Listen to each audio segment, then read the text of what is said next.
छत्रपती संभाजीनगरमध्ये युती तुटल्याबाबत फडणवीसांनी एक मोठं विधान केलं। शिंदे सेनेतील गटबाजीमुळे युती तुटल्याचं फडणवीस म्हणाले।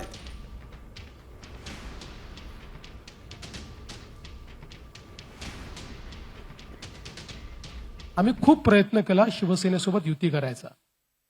म्हणजे आमचे तर इथले नेते माझ्यापायी वैतागले की रोज ते एक प्रस्ताव द्यायचे, तिकडनं काहीतरी नवीन यायचं, ते वैतागायचे। मी त्यांना सांगायचो नाही, प्रयत्न सोडायचा नाही, आपल्याला युती करायचीच आहे।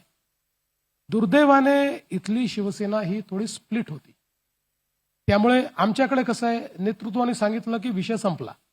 इथे अनफॉर्च्युनेटली शिवसेनेमध्ये काही गट होते आणि त्यामुळे एकाने प्रस्ताव मान्य केला की दुसरा नेमका त्या प्रस्तावात काहीतरी काढायचा, पण अल्टिमेटली दुर्दैवाने त्यांच्याकडे डिवायडेड हाऊस असल्यामुळे ते शेवटपर्यंत निर्णय करू शकले नाही आणि शेवटी त्यांनी रागारागात म्हणजे त्यांच्या आपापसातल्या भांडणात ती युती तोडून टाकली।